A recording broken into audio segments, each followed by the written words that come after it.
कड़वी हवा एक हिंदी ड्रामा फिल्म है।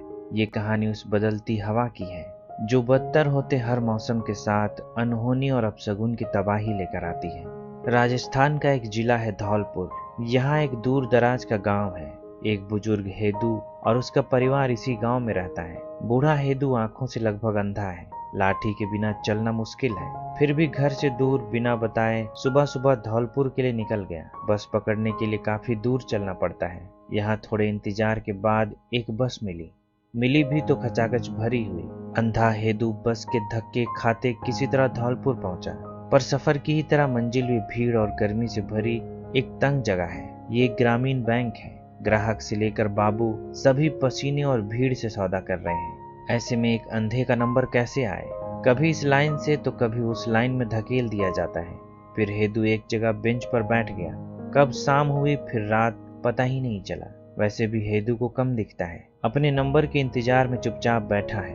बैंक बंद करते समय गार्ड ने देखा कि एक गंवार अब भी यही है। सारे कर्मचारी जा चुके हैं, केवल गुनू बाबू ही अब तक टिके हुए हैं। जब हेदू के मुंह से लोन लोन सुनता है तो उसे बुलाता है। गुनू बाबू ने फाइल निकलवाई। थोड़ी देर और काम करने का मन बन गया, लेकिन हेदू तो यहाँ केवल बेटे के उठाए लोन की रकम जानने आया है। आजकल बेटा मुकुंद बड़ा गुमसुम और चिड़चिड़ा रहता है। ना तो नया कर्ज लेना है और ना ही पुराने की किस्त भरनी है। ये जानकर गुनू बाबू तिलमिला गए। गरियाकर बूढ़े हेदू को वहां से भगा दिया। यहाँ काम नहीं बना, ऊपर से बस छूट गई। अब अंधे को पैदल गांव जाना होगा। हेदू किसी तरह जमीन टटोलते देर रात अपने घर पहुंचा। बहू इंतजार में अब तक जगी है, लेकिन पूछने पर हेदू ने कुछ नहीं बताया कि दिन भर कहाँ था और कहाँ से आ रहा है, क्या खाया क्या किया, किसी से कुछ नहीं कहा। अगली सुबह बेटे मुकुंद ने भी झिड़क दिया, कल दिन भर कहाँ थे, इतनी रात को घर आए, सब कितना परेशान थे, क्या किसी की कोई परवाह भी है? पर हेदू ने बेटे से भी कुछ नहीं कहा। हेदू की बड़ी पोती है कुहू, गांव के एक सरकारी स्कूल में पढ़ती है।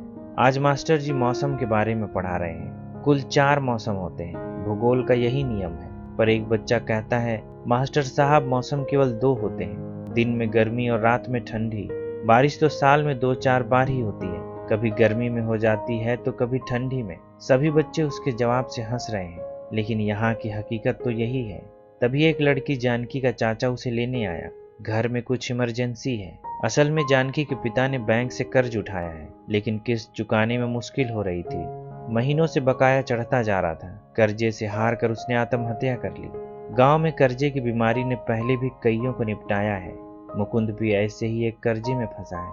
बूढ़े हेदू को भी डर लगता है कि कहीं कर्जे के चक्कर में उसका बेटा भी न मर जाए। आज रात हेदू की पोती ने भी पूछ ही लिया कि आखिर जानकी के पिता को क्या हुआ था। हेदू के पास इसका कोई जवाब नहीं है।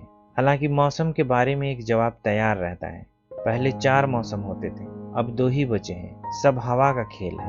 हवा ही तो बादल, पानी, सर्दी, गर्मी सब लाती है। पर ना जाने अब हवा को क्या हो गया है। अगली सुबह जब हेदू एक मेले में भटक रहा था, उसे बैंक वाले गुनू बाबू की आवाज सुनाई पड़ी। किसी आदमी से कर्ज की वसूली के लिए बकझक कर रहा है। यहाँ मेले में कई गांव वाले गुनू बाबू को पहचानते हैं। जब गुनू बाबू दूसरे गांव में पोस्टेड थे तो लोग उसे यमदूत बुलाते थे। जहां भी जाता है दनादन रिकवरी करता है। 1-2 तो डर से ही निपट जाते हैं। जब गुनू बाबू बीहड़ से होकर वापस लौट रहा था, हेदू ने एक मिट्टी का ढेला मारकर उसे उसकी लूना से गिरा दिया। हेदू ने सोचा था कि रास्ते में रोककर इत्मीनान से बात करेगा, बेटे के कर्जे की रकम के बारे में जानकारी लेगा। लेकिन गुनू बाबू ने तुरंत मोपेड स्टार्ट की और वहां से निकल गया।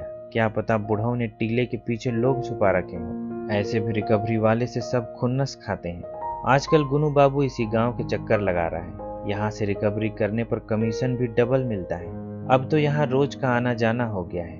एक सुबह जब फिर से रिकवरी के लिए गांव आ रहा था, हेदू ने उसे ढेला मारकर फिर गिरा दिया। कहा कि भैंस को मार रहे थे। हेदू लगभग अंधा है, पर नाक और कान बड़ी तेज है। गाड़ी की आवाज से ही बता सकता है कि कौन आ रहा है। गुनू बाबू से कहता है कि इस गांव में तुम्हें कुछ नहीं मिलेगा, किसी की मदद लेनी पड़ेगी। लेकिन गुनू ने उसकी एक नहीं सुनी।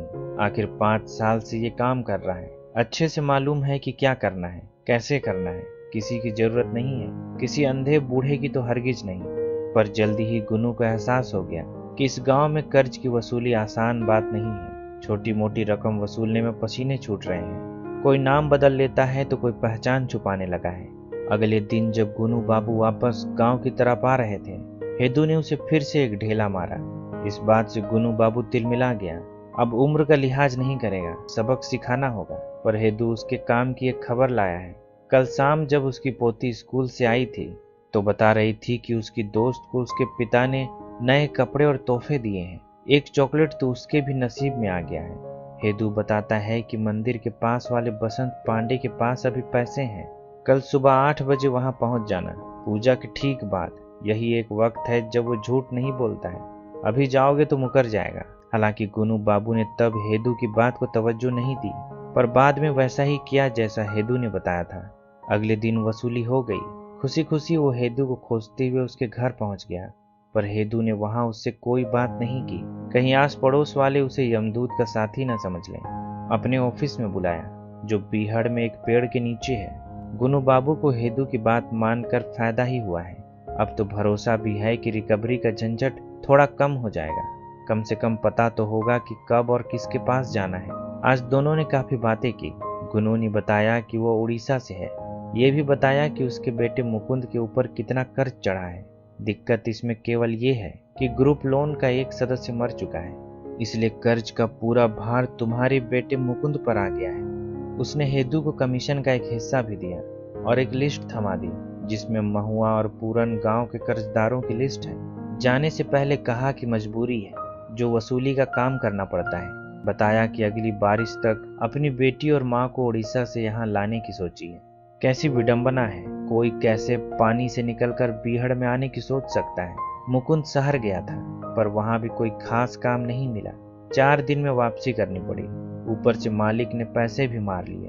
हेदू कुछ पढ़ लिख नहीं सकता है, इसलिए पोती से कहता है कि लिस्ट को पढ़कर सुनाए। वो वसूली में यमदूत की मदद कर रहा है। ये किसी को पता ना चले और ना ही बेटे को भनक लगे कि बाप उसका कर्ज उतारने की कोशिश में लगा है। नहीं तो अंधे बाप को मशक्कत करता देख मना कर देगा। आज रात हेदू ने मुकुंद के दोस्तों को बात करते सुना कि आखिर यमदूत को कैसे पता चला कि बसंत के हाथ पैसे आए हैं। ऊपर से वो पूजा के बखत ही धमक गया। कोई तो मुखबिर होगा ही, पर हमें क्या, बसंत तो था ही हरामी। बैंक से लोन लेकर गांव में सूदखोरी करता था। हेदू को यह भी पता चला कि मुकुंद का एक दोस्त सरवन अपनी ट्रैक्टर बेचने वाला है। अब गुनू बाबू से कैसे बचेगा? जब ट्रैक्टर बेचकर लौट ही रहा था, रास्ते में यमदूत ने दबोच लिया। या तो ट्रैक्टर कब्जे में जाएगा या कर्ज का पैसा भरो। आज गुनू बाबू बड़ा खुश है। ऐसी वसूली तो बरसों से नहीं हुई थी। ऐसे ऐसे हाथी महीने 2 महीने में हाथ आ गए तो फिर काम बन जाएगा। छोटे मोटे चूहे तो फंसते रहते हैं। आज उसने हेदू को बड़ा कमीशन दिया, लेकिन उसने कमीशन के पैसे बेटे के लोन खाते में डलवा दिए। फिर कहा कि रसीद जरूर लेते आना। हेदू और गुनू बाबू के लिए खुशी का दिन है। ऐसे ही काम चलता रहा तो मुकुंद के सर से कर्ज उतर जाएगा और गुनू अपने परिवार को उड़ीसा से यहाँ ला सकेगा। पर आज मुकुंद सुबह से गायब है। रात में भी वापस नहीं आया। उसकी पत्नी परेशान है। ससुर से कहती है कि मुकुंद घर नहीं आया है। पत्नी और पिता दोनों खौफ में हैं। कहीं मुकुंद को भी तो कर्ज की बीमारी ने नहीं निगल लिया है। हेदू पूरा दिन बीहड़ में बेटे को खोजता रहा। आवाज लगाता रहा, लेकिन कोई अता पता नहीं चला। कुछ दिन बाद गुनू बाबू हेदू को खोजते हुए आए। आखिर हेदू ऑफिस क्यों नहीं आ रहा है? वो आजकल दिन भर सड़क किनारे बैठा रहता है कि बेटा किसी बस से उतर आएगा। गुनू बाबू ने उसे सड़क किनारे देख लिया, पर हेदू अब उसके लिए कोई काम नहीं करना चाहता है। कहता है कि उससे बड़ा पाप हो गया है। हाथी पकड़ने के चक्कर में अक्सर चूहे मारे जाते हैं। उसका बेटा भी तो बैंक के लिए एक चूहा है। कहीं मुकुंद भी इसका शिकार ना हो गया हो। गुनू बाबू से कहता है कि तुमने पाप करवा दिया हमसे। हालांकि मुखबिरी करने का प्रस्ताव वो खुद लेकर आया था। बेटे का मोह अब उसे गुनाह का एहसास करा रहा है। बेचारा गुनू आज उसके सामने नाक रगड़ने को तैयार है। ओडिशा में उसके घर को समंदर ने निगल लिया था। केवल माँ और 2 बेटी जिंदा बची है। कहता है अपने लिए नहीं तो मेरे परिवार के लिए मदद कर दे। पर हेदू पर किसी बात का असर नहीं हुआ। पता नहीं उसके पाप की वजह से बेटा मर गया, भाग गया, कहाँ गया कुछ मालूम नहीं। आज जब गुनू थका हारा अपने कमरे में लौटा तो टीवी पर एक खबर देखा कि उड़ीसा में तूफान आया है। तट के नजदीक के गांव सब पानी में समा गए हैं। हड़बड़ाता हुआ वो अपने घर में फोन मिलाता है, पर वहां किसी का फोन नहीं लगा। एक तरफ हवा ने धरती सुखा दी है तो एक तरफ चक्रवात ले आया है। इस कड़वी हवा ने दोनों को बर्बाद कर दिया है। इसी के साथ ये कहानी खत्म हो जाती है। उम्मीद करता हूँ कि आपको ये कहानी पसंद आई होगी। अगर ऐसा है तो वीडियो को लाइक, शेयर और चैनल को सब्सक्राइब कर दें। अभी तक बने रहने के लिए शुक्रिया।